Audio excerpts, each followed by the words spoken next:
മലയാള സിനിമയിലെ മുൻനിര നായകന്മാരിൽ ഒരാളായ ഹണി റോസ് ഉൾപ്പെടെയുള്ള നികുതിദായകർക്ക് GST കേസുകളിൽ കേരള ഹൈക്കോടതിയുടെ ആശ്വാസ നടപടി.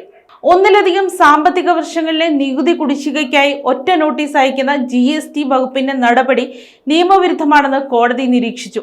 ഹണി റോസ് സമർപ്പിച്ച ഹർജി ഉൾപ്പെടെ 100-ലധികം നികുതിദായകർ നൽകിയ പരാതികൾ പരിഗണിച്ചാണ് ജസ്റ്റിസ് സിയാദ് റഹ്മാൻ AA നിർണായകമായ ഈ വിധി പ്രസ്താവിച്ചത്. നികുതിദായകർക്ക് കനത്ത ആഘാതം സൃഷ്ടിച്ചുകൊണ്ട് GST വകുപ്പ് പുറപ്പെടുവിച്ച സംയോജിത കാരണം കാണിക്കൽ നോട്ടീസുകൾ കേരള ഹൈക്കോടതി റദ്ദാക്കി.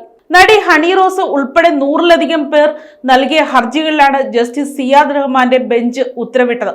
ഒന്നിലധികം സാമ്പത്തിക വർഷങ്ങളിലെ നികുതി ബാധ്യതകൾ ഒന്നിച്ചു ചേർത്ത് ഒറ്റ നോട്ടീസായി നൽകാൻ GST നിയമത്തിൽ വ്യവസ്ഥയില്ലെന്ന് കോടതി വ്യക്തമാക്കി.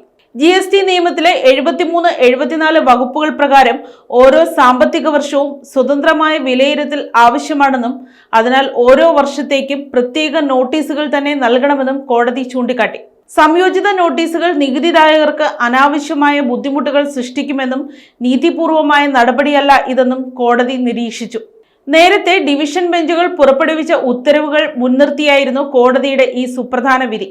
സംസ്ഥാന കേന്ദ്ര സർക്കാരുകൾ GST വകുപ്പിന്റെ നടപടിയെ പ്രതിരോധിക്കാൻ ശ്രമിച്ചുവെങ്കിലും കോടതി അത് തള്ളിക്കളഞ്ഞു. ഒന്നിലധികം വർഷങ്ങളിലെ കാര്യങ്ങൾ ഒരേ നോട്ടീസിൽ ഉൾപ്പെടുത്തുന്നത് ഉദ്യോഗസ്ഥരുടെ അധികാരപരിധിക്ക് പുറത്താണെന്ന് കോടതി വ്യക്തമാക്കി. ഇതോടെ ഹണി റോസ് ഉൾപ്പെടെയുള്ളവർക്ക് എതിരായ നോട്ടീസുകൾക്ക് നിയമസാധുത ഇല്ലാതായി.